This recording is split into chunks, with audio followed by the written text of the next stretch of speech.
প্রিয় দেশবাসী, শিশু, কিশোর কিশোরী, তরুণ তরুণী, ছাত্রছাত্রী, নারী পুরুষ, নবীন প্রবীণ, আপনাদের সকলের প্রতি আমার আন্তরিক সালাম ও শ্রদ্ধা।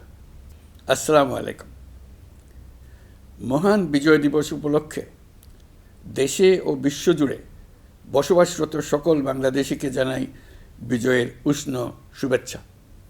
আজ বাংলাদেশের ইতিহাসের এক অবিস্মরণীয় গৌরবময় দিন।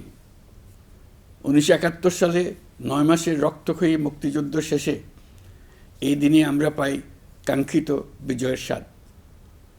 অনেক ত্যাগ তিতিক্ষা আর লাখো শহীদের রক্তের বিনিময়ে পাই একটি স্বাধীন দেশ ও লাল সবুজের পতাকা। গভীর শ্রদ্ধার সঙ্গে স্মরণ করছি মহান মুক্তিযুদ্ধ সহ স্বাধীনতার জন্য যুগ যুগ ধরে লড়াই সংগ্রামে যারা আত্মত্যাগ করেছেন সেই সব বীর যোদ্ধা ও শহীদদের। তাদের এই অবদান আমাদের অন্যায় অত্যাচারের বিরুদ্ধে রুখে দাঁড়ানোর প্রেরণা ও সাহস যোগায়। সকল সংকট সংগ্রামে দেখায় মুক্তির পথ। মুক্তিযুদ্ধে বিজয়ের মধ্য দিয়ে স্বাধীনতার যে নতুন সূর্য উদিত হয়েছিল, বিগত বছরগুলোতে তা স্বৈরাচার ও ফ্যাসিবাদে ম্লান হয়েছে। জুলাই গণঅভ্যুত্থানের মধ্য দিয়ে আমরা আবারও একটি বৈষম্যহীন, দুর্নীতিমুক্ত, স্বাধীন ও সার্বভৌম গণতান্ত্রিক রাষ্ট্র ব্যবস্থা প্রতিষ্ঠার সুযোগ পেয়েছি। অন্তর্বর্তীকালীন সরকার একটি উন্নত ও সুশাসিত বাংলাদেশের শক্তিশালী ভিত গড়ে তুলতে যে বিস্তৃত সংস্কার কর্মসূচি গ্রহণ করেছে, দেশের আপামর জনগণের সম্মিলিত অংশগ্রহণের মধ্য দিয়ে আজ আমরা তার সফল পরিসমাপ্তির পথে এগিয়ে যাচ্ছি। প্রিয় দেশবাসী, আপনাদের সামনে আজ উপস্থিত হয়েছি অত্যন্ত ব্যথিত হৃদয়ে। এই আনন্দের দিনে গভীর বেদনার সঙ্গে জানাচ্ছি জুলাই অভ্যুত্থানের সম্মুখ যোদ্ধা, ইনকিলাব মঞ্চের মুখপাত্র শরীফ ওসমান হাদির উপর সম্প্রতি যে হামলার ঘটনা ঘটেছে তা শুধু একজন ব্যক্তির উপর আঘাত নয়, এটি বাংলাদেশের অস্তিত্বের উপর আঘাত, আমাদের গণতান্ত্রিক পথ চলার উপরে আঘাত। শরীফ ওসমান হাদি বর্তমানে সংকটাপন্ন অবস্থায় চিকিৎসাধীন। তার চিকিৎসা ও নিরাপত্তা নিশ্চিত করতে সরকার প্রয়োজনীয় সব ব্যবস্থা গ্রহণ করেছে। ইতোমধ্যে উন্নত চিকিৎসার জন্য তাকে সিঙ্গাপুরে পাঠানো হয়েছে। আপনারা তার জন্য মহান আল্লাহ তাআলার কাছে অন্তরের অন্তঃস্থল থেকে দোয়া করুন। সরকার এই ঘটনাকে অত্যন্ত গুরুত্বের সঙ্গে দেখছে। ঘটনার সঙ্গে জড়িতদের প্রাথমিকভাবে চিহ্নিত করা গেছে। আমি দেশবাসীকে আশ্বস্ত করতে চাই, যারা এই ষড়যন্ত্রে জড়িত তারা যেখানেই থাকুক না কেন, তাদের কাউকে ছাড় দেওয়া হবে না। আমি পরিষ্কারভাবে বলতে চাই, পরাজিত শক্তি ফ্যাসিস্ট টেররিস্টদের এই অপচেষ্টা সম্পূর্ণভাবে ব্যর্থ করে দেওয়া হবে। ভয় দেখিয়ে, সন্ত্রাস ঘটিয়ে বা রক্ত ঝরিয়ে এদেশের গণতান্ত্রিক অগ্রযাত্রা কেউ থামাতে পারবে না। আপনাদের প্রতি আহ্বান জানাই, সংযম বজায় রাখুন। অপপ্রচার বা গুজবে কান দেবেন না। ফ্যাসিস্ট টেররিস্টরা যারা অস্থিরতা সৃষ্টি করতে চায়, আমরা অবশ্যই ঐক্যবদ্ধ হয়ে তাদের মোকাবেলা করব। তাদের ফাঁদে পা দেব না। পরাজিত ফ্যাসিস্ট শক্তি এদেশের পবিত্র মাটিতে আর কোনো দিন ফিরে আসবে না। প্রিয় দেশবাসী, আমাদের তরুণদের রক্ষা করুন, তাহলেই আমরা সবাই এবং আমাদের প্রিয় মাতৃভূমি রক্ষা পাবে। যারা দেশ ছেড়ে পালিয়ে গেছে তারা বুঝে গেছে তরুণ যোদ্ধারা তাদের পুনরুত্থানের পক্ষে ভীষণ রকম বাধা। এই অস্ত্রহীন, ভীতিহীন, ব্যক্তিগত স্বার্থ সম্বন্ধে সম্পূর্ণ উদাসীন দৈনন্দিন এই চেহারার ছেলে মেয়েদের নিয়ে তাদের সাংঘাতিক ভীতি। তাদের লক্ষ্য হলো নির্বাচন আসার আগেই পথের এই বাধাগুলো সরিয়ে ফেলা, নিজেদের রাজত্ব আবার কায়েম করা। তাদের বন্ধুরা যতদিন তাদের সঙ্গে আছে ততদিন তারা এই স্বপ্ন দেখবে। নির্বাচন হয়ে গেলে তাদের বন্ধুরা সমর্থন জোগাতে বেকায়দায় পড়বে। সেজন্যই তো এত তাড়াহুড়া। তারা চায় নির্বাচনের আগেই তাদের ফিরে আসা নিশ্চিত করতে। নানা ভঙ্গিতে এটা তারা করবে। এই চোরাগুপ্তা খুন করার যে উদ্যোগ, তার একটা রূপ। আরও কঠিনতর পরিকল্পনা নিয়ে তাদের প্রস্তুতি আছে। দেশের সবাইকে জোর গলায় বলতে হবে, আমরা তরুণদের রক্ষা করব। এখানে পুরনো আমলের দাসত্ব মেনে যারা আছে তাদেরকে দাসত্ব থেকে বের হয়ে আসতে হবে। উৎসবমুখর শান্তিপূর্ণ নির্বাচন করে আমরা সবাই মিলে দেশের উপর আমাদের পরিপূর্ণ দখল প্রতিষ্ঠিত করব। নির্বাচন অবধি আর বাকি মাত্র 2 মাস। আমরা তাদের উপর নজর রাখব এবং বাকি দিনের প্রতিটি দিন উৎসবমুখর করে রাখব। যেহেতু আমাদের কিশোর কিশোরী তরুণ তরুণীদের মনে কোনো ভয় ডর নেই, তাই তারা নির্বাচনের আগের 2 মাসের প্রতিটি মুহূর্তকে উৎসবমুখর করে রাখবে। সব রকমের হিংসা কোন্দল থেকে দেশকে বাঁচিয়ে রাখবে।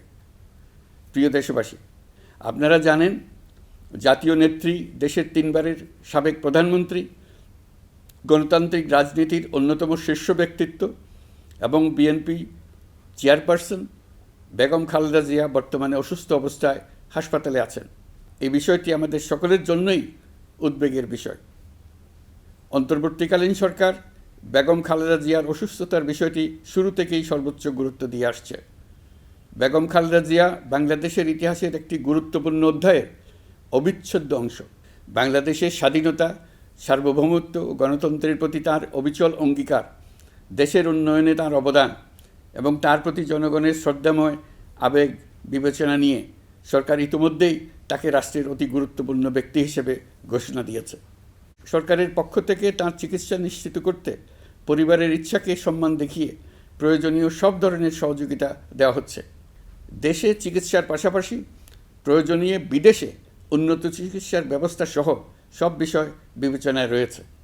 প্রিয় দেশবাসী, দায়িত্ব গ্রহণের পর অন্তর্বর্তীকালীন সরকার 3টি বিষয়কে সর্বাধিক গুরুত্ব দিয়েছে: জুলাই আগস্ট হত্যাকাণ্ডের বিচার, একটি জবাবদিহিমূলক ও কার্যকর গণতান্ত্রিক ব্যবস্থায় উত্তরণের জন্য রাষ্ট্র কাঠামোর প্রয়োজনীয় মৌলিক সংস্কার এবং একটি সুষ্ঠু নির্বাচন। জুলাই গণঅভ্যুত্থানকালে তৎকালীন ফ্যাসিস্ট সরকারের নির্দেশে সংগঠিত হত্যাকাণ্ডের বিচার কাজ যথাযথ আইনি প্রক্রিয়ায় এগিয়ে চলছে। ইতিমধ্যে ট্রাইব্যুনাল কর্তৃক একটা মামলার রায় ঘোষিত হয়েছে। আন্তর্জাতিক অপরাধ ট্রাইব্যুনাল স্বাধীন ও স্বচ্ছ প্রমাণভিত্তিক বিচার প্রক্রিয়ার মাধ্যমে দেশের ছাত্র, শ্রমিক ও সাধারণ জনগণের উপর নির্বিচার হত্যাকাণ্ডের প্রধান নির্দেশদাতা হিসেবে পতিত ফ্যাসিস্ট সরকারের প্রধান শেখ হাসিনাকে মৃত্যুদণ্ড প্রদান করেছে। যথাযথ আইনি প্রক্রিয়া অংশ হিসেবে অভ্যুত্থানের পর পলাতক শেখ হাসিনা এবং এই মামলার সাজাপ্রাপ্ত অপর আসামি সাবেক স্বরাষ্ট্রমন্ত্রী আসাদুজ্জামান খানকে দেশে ফেরানোর জন্য সরকার আনুষ্ঠানিকভাবে ভারত সরকারকে অনুরোধ জানিয়েছে। প্রিয় দেশবাসী, ইতিমধ্যে বেশ কিছু প্রাতিষ্ঠানিক ও কাঠামোগত সংস্কার সম্পন্ন করা হয়েছে। কয়েক ডজন পুরনো আইন সংশোধন করা হয়েছে এবং বেশ কয়েকটি নতুন আইন প্রণয়ন করা হয়েছে। সংস্কারের সবচেয়ে বড় পদক্ষেপ হচ্ছে জুলাই জাতীয় সনদ। মৌলিক সাংবিধানিক সংস্কার নিশ্চিত করার জন্য এটি আদেশ আকারে জারি করা হয়েছে। জুলাই জাতীয় সনদ বাস্তবায়নে এখন নাগরিকদের অনুমোদন নেওয়ার পালা। তাই আগামী নির্বাচনে আপনাদের সিদ্ধান্ত অপরিসীম গুরুত্বপূর্ণ। গণতান্ত্রিক ভবিষ্যতের পথরেখা এখান থেকেই সূচিত হবে। আগামী সংসদ নির্বাচনের সময় একই সঙ্গে জুলাই জাতীয় সনদের উপর গণভোট অনুষ্ঠিত হবে। এই গণভোটে আপনারা হ্যাঁ না ভোটের মাধ্যমে সংস্কারের পক্ষে বা বিপক্ষে মতামত দিন। নির্বাচন কমিশন ইতিমধ্যে নির্বাচনের তফসিল ঘোষণা করেছে। আগামী 12ই ফেব্রুয়ারি সাধারণ নির্বাচন ও গণভোট অনুষ্ঠিত হবে। এই লক্ষ্যে যাবতীয় প্রস্তুতি চূড়ান্ত করা হয়েছে। সরকার নির্বাচন কমিশনকে সর্বাত্মক সহযোগিতা দিয়ে যাচ্ছে। প্রিয় দেশবাসী, এবারের নির্বাচন ও গণভোট বাংলাদেশের ভবিষ্যৎ পথরেখা নির্ধারণের এক ঐতিহাসিক মুহূর্ত। আমরা কোন ধরনের রাষ্ট্র প্রত্যাশা করি তা নির্ভর করবে গণভোটের ফলাফলের উপরে। এই ভোটের মাধ্যমে ঠিক হবে নতুন বাংলাদেশের চরিত্র, কাঠামো ও অগ্রযাত্রার গতিপথ। আমরা চাই এই নির্বাচন হোক সত্যিকার অর্থে উৎসবমুখর, অংশগ্রহণমূলক, শান্তিপূর্ণ এবং সর্বোপরি সুষ্ঠু। নির্বাচনকে ঘিরে নিরাপত্তা, প্রশাসনিক প্রস্তুতি, প্রযুক্তিগত সহায়তা এবং পর্যবেক্ষণের প্রতিটি ধাপকে আমরা অত্যন্ত গুরুত্বের সঙ্গে বিবেচনা করছি। একটি গ্রহণযোগ্য নির্বাচন আয়োজনের জন্য প্রয়োজনীয় সব ব্যবস্থা গ্রহণে আমরা প্রতিশ্রুতিবদ্ধ। একটি বিষয় বারবার মনে করিয়ে দিতে চাই, নতুন বাংলাদেশ গঠনের দায়িত্ব আমাদের সবার। আপনাদের মূল্যবান ভোটেই আমাদের রাষ্ট্রের ভবিষ্যৎ নির্ধারণ করবে। তাই ভোটকে শুধু কাগজে একটা সিল মারার আনুষ্ঠানিকতা হিসেবে দেখলে হবে না, বরং এটি হবে নতুন রাষ্ট্র বিনির্মাণে আপনার সক্রিয় অংশগ্রহণ, গণতান্ত্রিক অধিকার চর্চা এবং দেশকে এগিয়ে নিতে সরাসরি অবদান। দেশের মালিকানা আপনাদের হাতে, আর সেই মালিকানারই স্বাক্ষর আপনার ভোট। এই নির্বাচনের গ্রহণযোগ্যতা ও পবিত্রতা রক্ষার জন্য রাজনৈতিক নেতৃত্বের ভূমিকা অপরিসীম।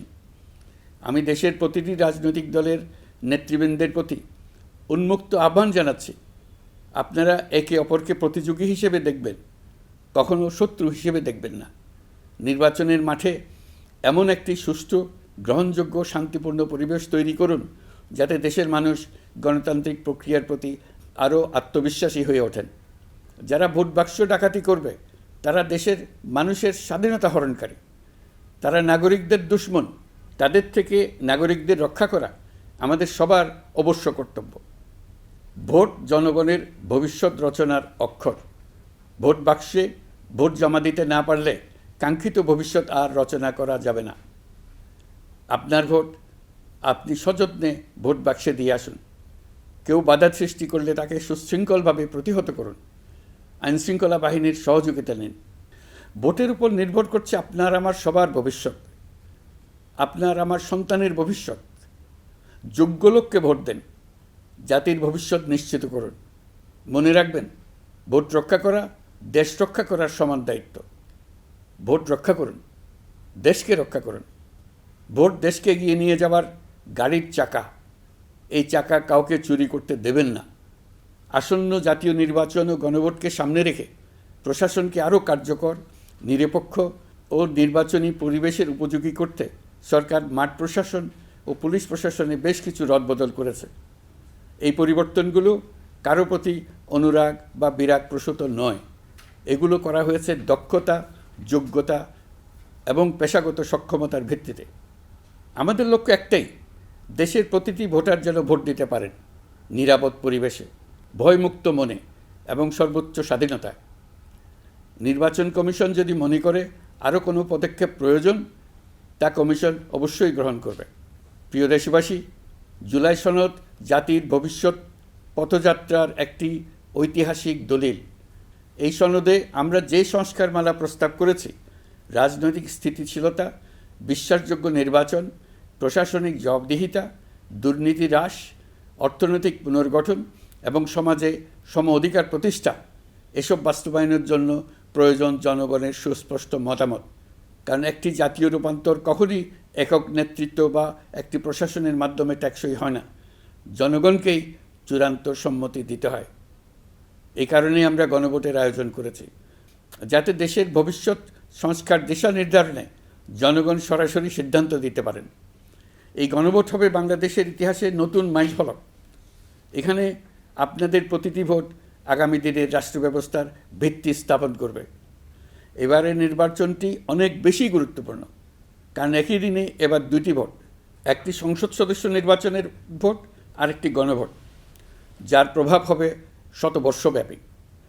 কাজেই অবশ্যই ভোট দেন, ভবিষ্যৎ নিশ্চিত করুন। এর মাধ্যমে আপনারা জানিয়ে দিন, আপনারা কি জুলাই সনদের সংস্কার কাঠামোকে এগিয়ে নিতে চান কি চান না। আপনাদের ভোটই নির্ধারণ করবে রাষ্ট্র কোন পথে অগ্রসর হবে, প্রশাসন কোন কাঠামোয় পুনর্গঠিত হবে এবং নতুন বাংলাদেশ কেমন রূপ পাবে। প্রিয় দেশবাসী, আপনারা জানেন জুলাই অভ্যুত্থানের সময় আমাদের প্রবাসী ভাই বোনেরা কী তৎপরতার সঙ্গে এগিয়ে এসেছিলেন। ফেসিবাদের মসনদ গুড়িয়ে দিতে তারা অভূতপূর্ব ভূমিকা রেখেছেন। প্রবাসীদের এই ভূমিকা শুধু জুলাইয়েই নয়, আমরা দেখেছি 1971 সালের মহান স্বাধীনতা সংগ্রামের সময়ও। কিন্তু পরিতাপের বিষয় হচ্ছে, আমাদের এই প্রবাসী ভাই বোনেরা কখনোই ভোটাধিকার পাননি। অন্তর্বর্তীকালীন সরকারের সক্রিয় উদ্যোগের ফলে প্রথমবারের মতো লাখ লাখ প্রবাসী এবার পোস্টাল ব্যালটের মাধ্যমে ভোট দিতে যাচ্ছেন। এর ফলে প্রবাসীরা অত্যন্ত আনন্দিত, আমরাও আনন্দিত। একই সঙ্গে অনেক প্রবাসী নানা জটিলতায় উদ্যোগে সামিল হতে না পেরে ব্যথিত। আপনাদের আবেগের প্রতি আমরা শ্রদ্ধা রেখে বলছি, এবারের যে ধারা শুরু হলো তা ভবিষ্যতে থামবে না। আগামীতে আপনারা সবাই এই প্রক্রিয়ায় সামিল হতে পারবেন। প্রিয় দেশবাসী, আজ আমি আপনাদের সামনে আমাদের রাষ্ট্রের ন্যায় বিচার, আইনশৃঙ্খলা ও মানবাধিকার পরিস্থিতির বিষয়ে কিছু গুরুত্বপূর্ণ অগ্রগতি তুলে ধরতে চাই। একটি আধুনিক ন্যায়ভিত্তিক ও জবাবদিহিমূলক রাষ্ট্র প্রতিষ্ঠার জন্য বিচার বিভাগকে স্বাধীন করা অত্যাবশ্যক।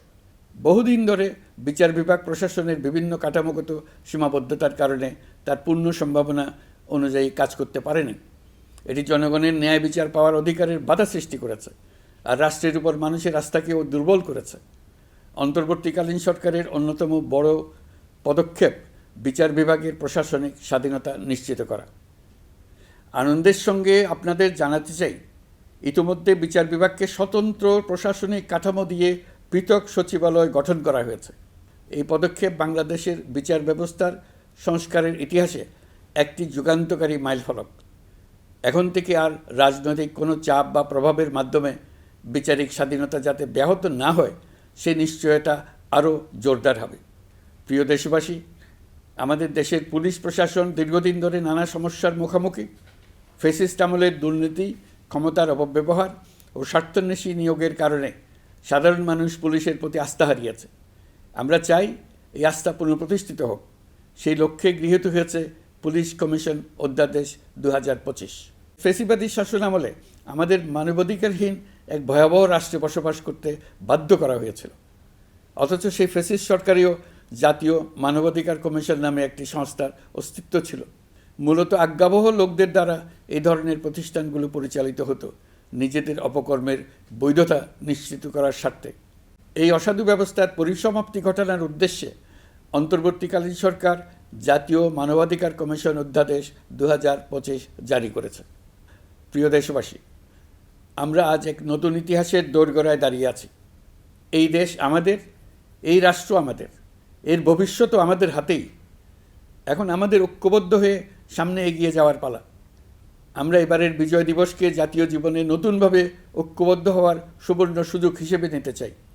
মহান মুক্তিযুদ্ধ ও জুলাই গণ অভ্যুত্থানের ঐতিহাসিক অনুপ্রেরণা ধারণ করে জনগণের ক্ষমতায়নের লক্ষ্যে এগিয়ে যাওয়া এবং গণতান্ত্রিক উত্তরণের পথে যেই নবযাত্রা সূচিত হয়েছে তা এগিয়ে নেওয়াই আমাদের সম্মিলিত দায়িত্ব।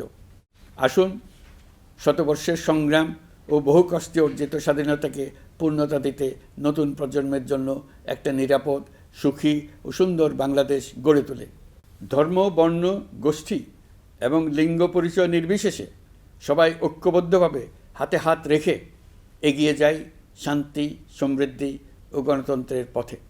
আসুন ন্যায় বিচার, গণতন্ত্র, মানবিকতা ও উন্নয়নের পথে একসঙ্গে এগিয়ে যাই। সবাইকে আবারও মহান বিজয় দিবসের আন্তরিক শুভেচ্ছা জানাচ্ছি। আল্লাহ হাফেজ।